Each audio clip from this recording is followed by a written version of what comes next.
Have you ever wondered if Luther Vandross had a family or was he gay? What was his net worth given his immense success in his career? Like everyone else, you likely have numerous unanswered questions.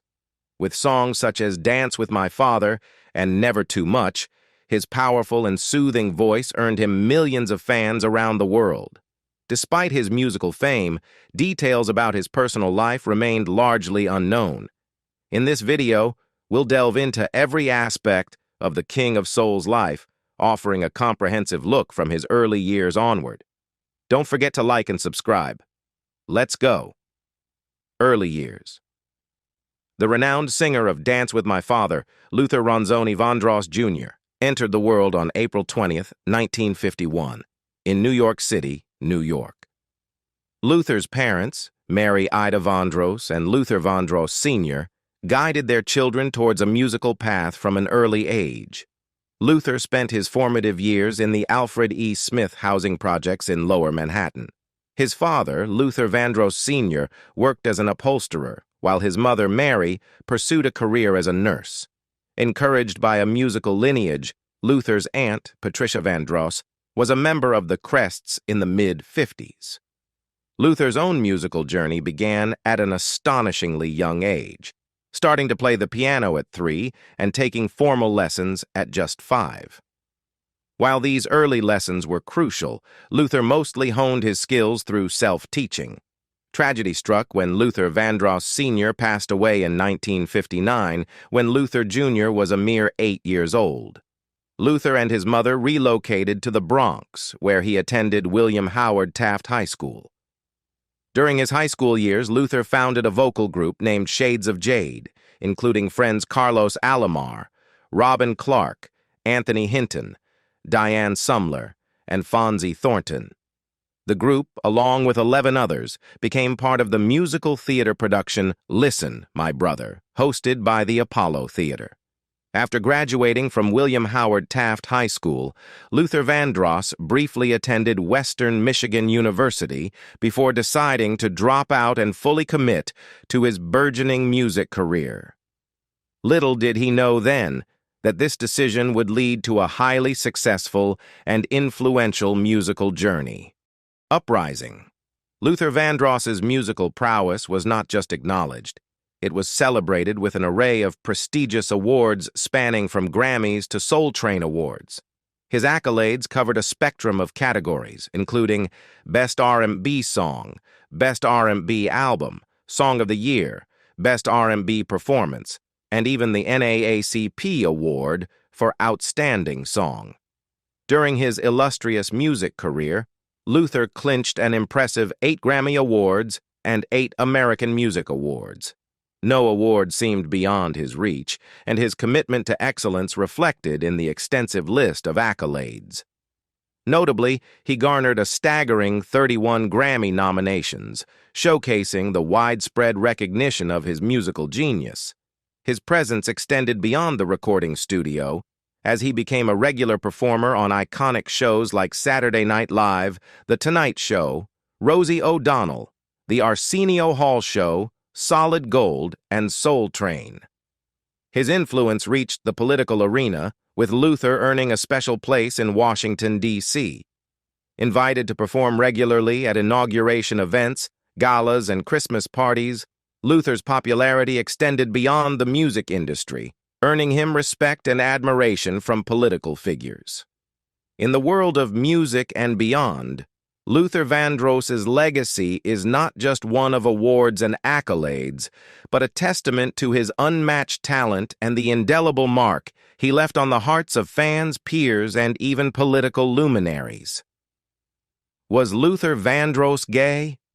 During Luther Vandross's heyday in the music scene, persistent speculations surrounded his sexuality. Despite never being romantically linked with women and his emotionally charged music, fans began to wonder if he was not entirely straight. In reality, Luther Vandross was gay, a truth he never publicly acknowledged during his lifetime. Close friends, notably Patti LaBelle, have mentioned that Luther believed revealing his sexual preference could shatter his career. His concerns were not unfounded. In those times, being openly gay in the media was a rarity, and many artists and celebrities hid their true selves to avoid industry and societal backlash. Being both black and gay during that era was particularly challenging, as it invited hatred and potential disaster. Luther had a vast following, especially among female fans who admired the smoothness of his voice and the romanticism in his songs. Coming out as gay might have jeopardized his connection with these fans, as he would no longer be perceived as attainable. In today's more open-minded and less ignorant society, Luther could have thrived as an artist regardless of his sexual orientation. One can't help but wonder, with a tinge of sadness, if Luther lived in fear of being canceled and trapped in a closeted existence. The knowledge of his being gay adds a poignant layer of emotion and yearning to his timeless love songs. Was Luther Vandross married, and did he have children? Despite his remarkable career, never tied the knot and didn't have any children before his passing.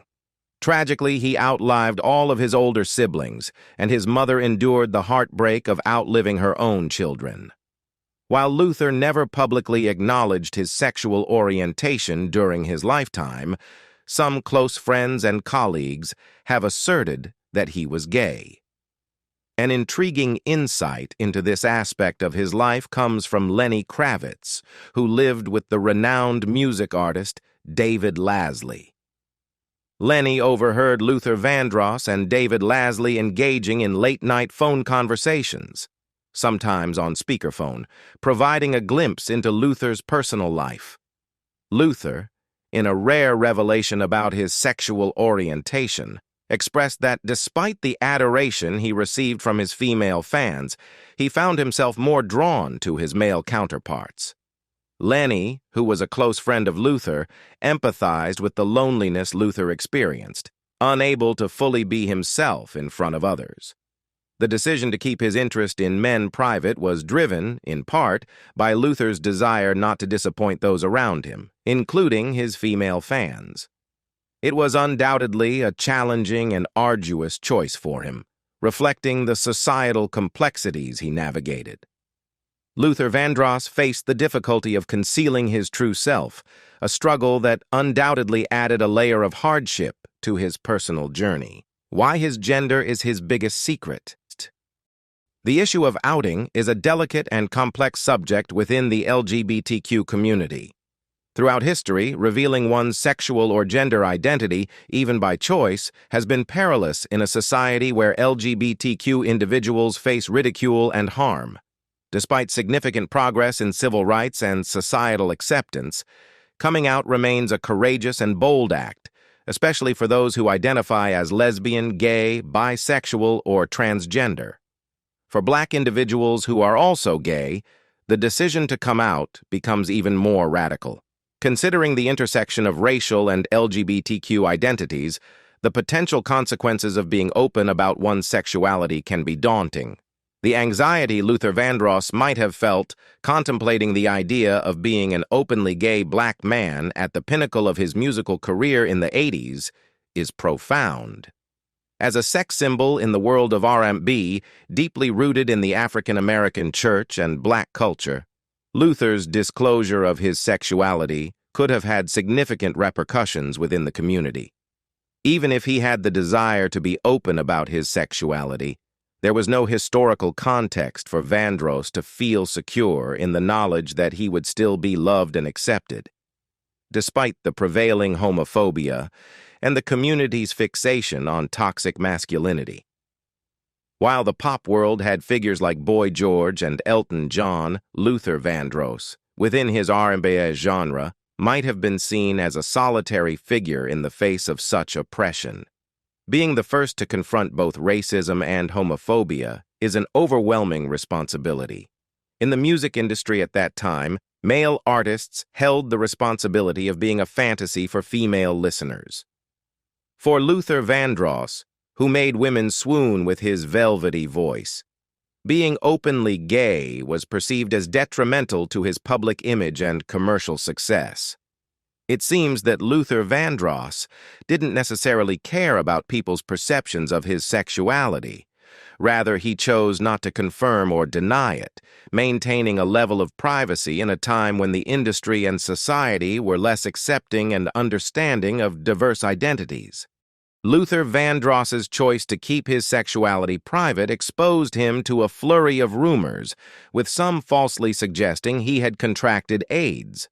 The situation escalated in 2000 when an erroneous report circulated, falsely claiming he had succumbed to the disease. In an era where discussing LGBTQ issues was challenging, coming out seemed neither safe nor worthwhile. Like any black gay man, whether open about their identity or not, Vandross yearned for life's fundamental aspects, love and happiness.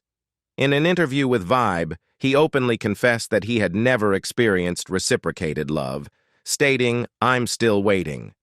Vandross grappled with unrequited love from the age of 16, an ordeal he described as painful and isolating. Despite being celebrated for singing love songs that became anthems for generations, Vandross's personal life seemed devoid of the fairy tale love he envisioned. Whether he found that love by the time of his passing remains unclear. His struggle to be authentically himself in a society and industry marked by bigotry serves as a poignant reminder of the challenges faced by LGBTQ individuals, even those in the public eye. In 2017, although LGBTQ depictions in media have improved, representation in music, especially in the R&B genre, remains scarce. Frank Ocean stands as the solitary openly gay black man in mainstream R&B, underscoring the need for continued progress. The debate over whether Patti LaBelle should have confirmed Vandross's sexuality lingers. However, the heart of the matter lies in an industry and society shaped by expectations and biases that hindered Vandross from embracing and celebrating his true self, openly and proudly. Luther Vandross lived for 54 years, but the true tragedy lies in the expectations that prevented him from being out and proud, an immensely talented and loving individual. Luther Vandross' death. What happened? Luther Vandross' death was significantly tied to his health struggles. In 2003, the singer experienced a stroke. Battling with diabetes and hypertension, the aftermath of the stroke, despite prompt hospitalization, left Luther unwell for an extended period. He entered a coma that lasted for several months, during which he lost his ability to speak and had to rely on a wheelchair. This, in turn, had a profound impact on his singing career. After a challenging period, Luther Vandross passed away in 2005 at the age of 54, considering his birth year, 1951. He was admitted to JFK Medical Center, and his premature death was attributed to a heart attack. Despite awareness of his illness, Luther's early demise came as a shock to many, resembling a nightmare that reverberated through the entire music industry at that time. Who sang at Luther's funeral? The remarkable singer Luther Vandross faced health challenges in the form of diabetes and hypertension throughout his adult life. In 2003, his health took a severe hit when he suffered a debilitating stroke, plunging him into a 2-month-long coma. Luther emerged from this critical period, but the toll on his well-being was profound. He lost the ability to speak, walk, and even sing. As his health continued to decline, Luther withdrew from public life, with his last known appearance being on The Oprah Winfrey Show in 2004. The singer's health struggles reached a tragic conclusion in 2005 when he succumbed to a heart attack. Luther Vandross's funeral took place at Riverside Church in New York City on July 8, 2005. The service featured a poignant performance by Cissy Houston, the mother of Whitney Houston, paying tribute to the legendary artist. Luther Vandross's journey, marked by triumphs and tribulations, remains etched in the annals of music history. How did Luther Vandross lose weight? In 1998, Luther Vandross surprised many when he underwent a significant weight loss, shedding an impressive 340 pounds. According to Vandross himself, the key to his weight loss journey was adopting a high-protein, low-carbohydrate diet. Luther Vandross, a Grammy-winning soul singer and songwriter, left an indelible mark on the music industry with his distinctive voice. His influence in the field towered over his peers, establishing him as the preeminent black male vocalist of the 20th century. Shifting gears, if you're interested in learning more about Lulu Lambros, tuco.co.ke has featured an intriguing piece about the actress, singer, and dancer. With support from her parents, she embarked on her journey at a young age, pursuing her dream of becoming a successful actress. Today, Lulu has carved out an excellent reputation for herself in the entertainment industry, showcasing her multi-talented nature. Despite her success, she remains humble and committed to continuous improvement in her profession. Luther Vandross's net worth. He amassed a net worth of $40 million at the time of his passing in 2005. Revered as the Velvet Voice, Vandross gained prominence as a sought-after background vocalist for music industry giants such as David Bowie, Donna Summer, and Diana Ross. Beyond his contributions as a background singer, Luther found success as the lead vocalist of the group Change in the 80s, achieving commercial acclaim.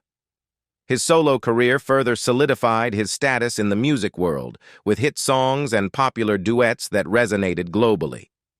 Before his untimely death, Luther Vandross had sold over 35 million records worldwide, attaining both commercial success and critical acclaim. His achievements include an impressive collection of awards, notably 8 Grammys. Among these, he secured Best Male R&B Vocal Performance 4 times. In 2004, Luther clinched 4 Grammy Awards, including the prestigious Song of the Year for his emotionally resonant track, Dance with My Father. Tragically, he passed away shortly after the release of this beloved song. Luther Vandross remains a revered figure, recognized as one of the greatest vocalists in the history of music. His legacy endures through his timeless contributions to the industry and the hearts of his devoted fans. Real estate. In 2003, Luther Vandross made headlines for divesting several properties. One notable sale was a 7-room condo in Manhattan, which he sold for $4,425 million. Acquiring the 3,200-square-foot property in 1999 for $3.8 million, it was situated in a building renovated by Donald Trump in 1998, with the ground floor housing the renowned 4-star Daniel restaurant. Additionally, in 1998, Vandross had sold another Manhattan condo for $5.6 million. In 2000s, he parted ways with yet another Upper East Side condo in Manhattan, fetching just over $400,000. Further, in 2002, Luther listed and sold a property in Stamford, Connecticut for $850,000. In 1999, Vandross sold his expansive 23,000-square-foot estate in Connecticut for $10.75 million, having originally purchased it for $8.8 million in 1997. Subsequently, in 2015, reports emerged that his former estate was on the market for just under $9 million. Situated just outside Greenwich, the opulent mansion occupies almost 15 acres of land. Rumors circulated that Luther repurposed the third-floor indoor basketball court into a colossal closet. The real estate dealings of Luther Vandross provided a glimpse into his luxurious lifestyle and the impressive properties he once called home. Did he murder someone? He was charged on Wednesday with misdemeanor vehicular manslaughter and reckless driving in connection to a multi-car collision that resulted in 1 fatality. Vandross, aged 34, and recently nominated for a Grammy Award, has been directed to surrender on February 12th for arraignment on the 2 charges in municipal court, as stated by the city attorney's office. In the event of being convicted on both counts, Vandross could face a sentence of up to 18 months in county jail and a fine of $1,000, according to city attorney spokesman Mike Qualls. Prosecutor Martin Vranikar explained that the singer was driving at an excessive speed on the winding Laurel Canyon BLVD on January 12th when he lost control of his 1985 Mercedes-Benz. The vehicle drifted across the center line, colliding with two oncoming vehicles. The crash resulted in the death of one of VANDROSS's passengers, 27-year-old Lawrence Salvemini from West Hollywood, who worked in a recording studio where VANDROSS was heating at the time of the collision. VANDROSS sustained injuries, including broken ribs and facial and head cuts. He was hospitalized in fair but stable condition at Cedars-Sinai Medical Center for nearly a week. Additionally, Salvemini's 15-year-old brother, a passenger in the singer's car, and two women and a man in the two other cars also suffered injuries in the crash. Thank you for watching. Remember to subscribe and hit the notification button so you never miss our upcoming videos. See you in the next one.